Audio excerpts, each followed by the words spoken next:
जय हिंद प्यारे बच्चों और साथियों। आज हम लोग वीकली करंट अफेयर्स की बात करेंगे और वीकली करंट अफेयर्स में 1 सितंबर से लेकर 7 सितंबर तक का जो भी घटनाएं हैं उनको हम एक एक कर से अध्ययन करने और ये सारी घटनाएं आपको परीक्षा में महत्वपूर्ण रूप से मिलनी ही मिलनी। अगर आप किसी कारणवश डेली वाला न्यूज़ करंट अफेयर्स नहीं देख पाते हैं, वीकली करंट अफेयर्स ज़रूर देखा करें। यह आपकी परीक्षाओं के लिए बहुत महत्वपूर्ण होगा। ठीक है, हम एक एक बिंदु को स्पष्ट करते चलते हैं, आप एक एक का नोट्स बनाते चलिए। वीकली करंट अफेयर्स का आपके पास नोट्स होना ही होना चाहिए। ठीक है, दूसरी बात, लाइव क्लास जो भी हमारी शाम को 7 बजे चल रही है उसको कंटिन्यू रूप से जितने भी लोग जुड़े हैं 100, 150, 200, 400 लोग जो भी पढ़ रहे हैं उसकी कंटिन्यूटी मत तोड़िएगा। कम से कम 7 बजे से लेकर एक उम्मीद रहती है कि आधा घंटे 45 मिनट सर की क्लास होगी, उसमें इतने फैक्ट इतने तथ्य होंगे कि आपकी परीक्षाओं में वैसे वैसे रखे मिलेंगे। इसे कृपया करके उस क्लास को मिस न करें। सवेरे 9 बजे करंट अफेयर्स देख लिया करें, कम से कम मत नोट्स करिए, उसको कम से कम एक बार देख जरूर लीजिए। हो सकता है बहुत जगह आप करंट अफेयर्स पढ़ते होंगे, देखते होंगे, लेकिन इस करंट अफेयर्स को मेंस के दृष्टिकोण से जरूर देख लिया कीजिए। ठीक है, आते हैं अपने सेशन पे। करंट अफेयर्स में जो कमेंट आप कर रहे हैं, जैसे प्रभात, कल्पना, संजय, दलजीत, आलोक, ये जितने भी लोग कर रहे हैं, ऐसे ही सारे लोग कमेंट करने में क्या प्रॉब्लम होती है? इसका मतलब है कि आप तैयारी नहीं कर रहे हैं। सारे लोग कमेंट किया करिए। दीपिका आप करने लगी है, साक्षी, ममता, बहुत सारे लोग कर रहे हैं सैकड़ों की संख्या में, तो आप उसमें क्यों नहीं ऐड होते भाई? गलत बात है। चलिए आते हैं। विश्व का सबसे बड़ा सौर वृक्ष किसने विकसित किया है? तो ये विकसित किया है central mechanical engineering research institute की आवासीय कॉलोनी दुर्गापुर में स्थापित किया गया है। और इस सौर वृक्ष में IoT that is internet of things आधारित सुविधाएं, कृषि क्षेत्रों में 24 घंटे CCTV निगरानी, हवा की गति, वर्षा की भविष्यवाणी और मृदा विश्लेषण सेंसर जैसी क्षमताएं शामिल हैं। कुल मिला के आपको याद रखना है क्या इसमें, देखिएगा, देखिए इसमें क्या क्या चीज़ें शामिल हैं। 1 मिनट ब्रश ले लेते हैं। यस, क्या शामिल है यदि पूछेगा सवाल आपसे तो आपको क्या देखनी होगी? सबसे पहले IoT आपको देखना होगा, फिर आपको कृषि क्षेत्रों में 24 घंटे निगरानी CCTV से, हवा की क्षमता, हवा की गति, पानी की भविष्यवाणी और मृदा विश्लेषण सेंसर आदि इसमें लगे हैं। नंबर 1 सवाल, कहाँ पर लगाया गया? तो दुर्गापुर में लगाया गया है ना। अब दुर्गापुर है कहाँ? वेस्ट बंगाल में। अब ये क्या है, आपको उसमें शायद हम ग्राफ देखे होंगे, तो एक उसमें उन्होंने एक पिलर बनाया है, उसमें सोलर पैनल ऐसे ऐसे करके लगाए हैं, बहुत सारे सोलर पैनल, और इसको उन्होंने वृक्ष का रूप दिया है। ठीक,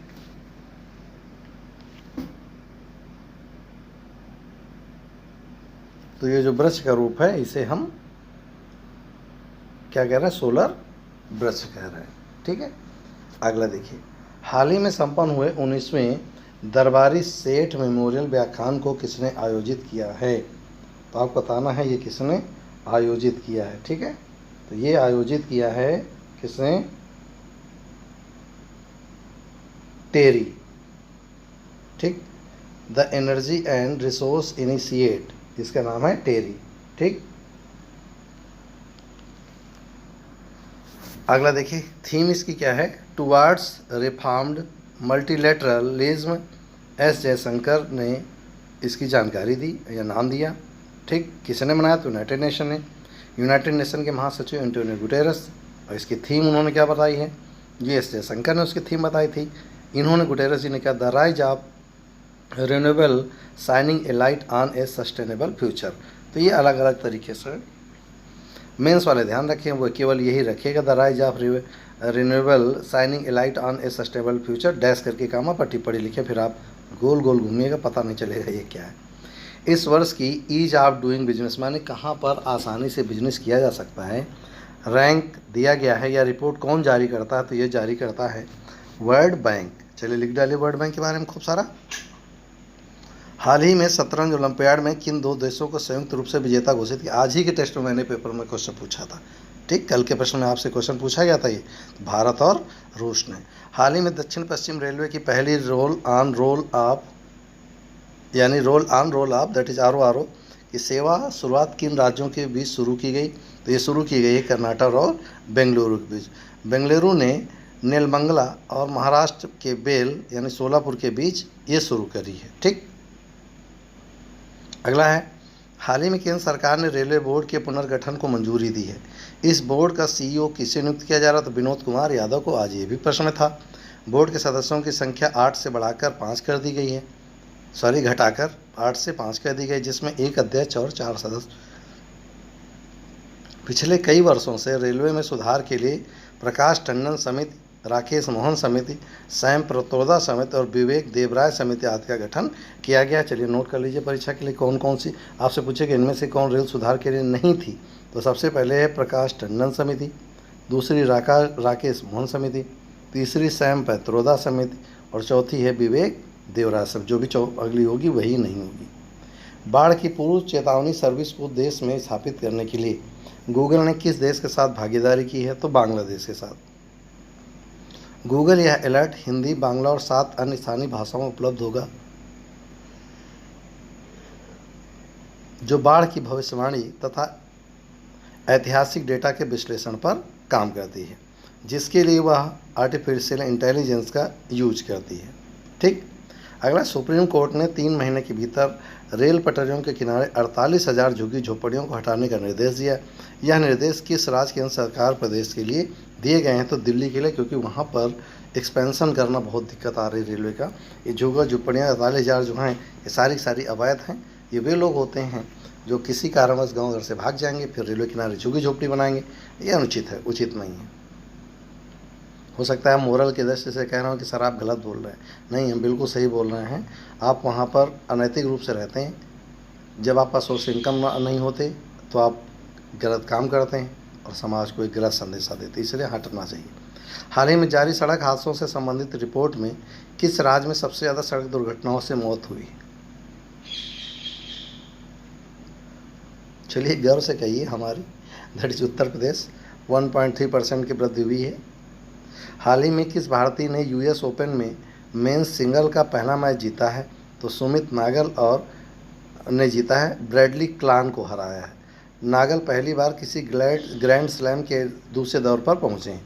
इससे पहले 2013 में सोमदेव वर्मन ने यह उपलब्धि हासिल की थी। जल संरक्षण को बढ़ावा देने के उद्देश्य से जल शक्ति मंत्रालय ने हाल में किस प्रतियोगिता की शुरुआत की है? तो वाटर हीरोज़ की शुरुआत की है। नेक्स्ट है, प्रधानमंत्री नरेंद्र मोदी ने हाल ही में रानी लक्ष्मीबाई केंद्रीय विश्वविद्यालय के कॉलेज और प्रशासन भवनों का उद्घाटन किया है। यह कहाँ पर स्थित है? तो ये झांसी में स्थित है। अरे भाई, झांसी रानी की बात ही है। किस देश द्वारा भारतीय डॉक्टर द्वारकानाथ कोटनिस की कांस्य प्रतिमा स्थापित की है?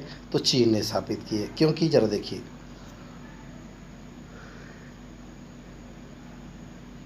चीन में माओ से तुंग की अगुवाई में चीनी क्रांति के दौरान द्वितीय विश्व युद्ध में चिकित्सा सुविधाएं उपलब्ध कराने में भारत की चिकित्सा टीम का प्रतिनिधित्व यही कर रहे थे। कौन?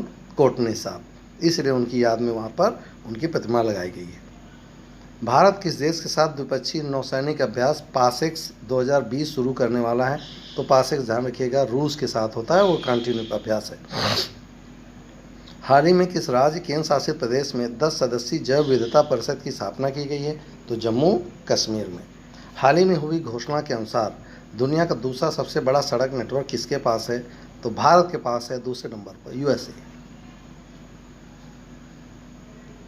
नोट कर लीजिए, भारत में सबसे ज़्यादा सड़कें हैं, सेकंड नंबर पर यूएसए है। नेक्स्ट है, the little book of green nudges नामक का प्रकाशन किसने किया? तो यूएनईपी ने। यूएनईपी का full form United Nation Environment Programme. स्थापना 1972 में और मुख्यालय है नैरोबी में। नेक्स्ट, प्रधानमंत्री की अध्यक्षता में केंद्रीय मंत्रिमंडल ने सिविल सेवा क्षमता निर्माण के लिए एक राष्ट्रीय मिशन को मंजूरी दी है। उसका नाम क्या है? तो उसका नाम है मिशन कर्म योगी। एक सवाल हमने आपको पढ़ाया। कैबिनेट ने अच्छी गुणवत्ता के वस्त्रों के क्षेत्र में सहयोग के लिए किस देश के साथ समझौता ज्ञापन पर हस्ताक्षर किया है? तो यह हस्ताक्षर किया है जापान के साथ।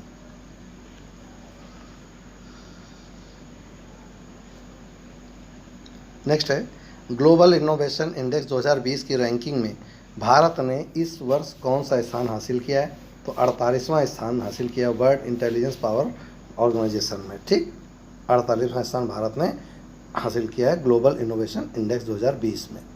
नेक्स्ट, हाल ही में मंत्रिमंडल ने जम्मू कश्मीर में निम्नलिखित में से कौन सी भाषा को आधिकारिक भाषा के रूप में पेश करने वाले विधेयक को मंजूरी दी है? तो ये दी हिंदी, कश्मीरी, डोगरी। इससे पहले वहाँ अंग्रेजी और उर्दू को आधिकारिक भाषा का दर्जा प्राप्त था। भारत कब तक 100 मिलियन टन कोयला गैसीकरण के लक्ष्य को प्राप्त करना चाहता है? 2030 तक। चैलेंज है, हर परीक्षा का प्रश्न होगा। 2030 तक गैसीकरण के लक्ष्य को प्राप्त करना चाह रहा है कौन? भारत।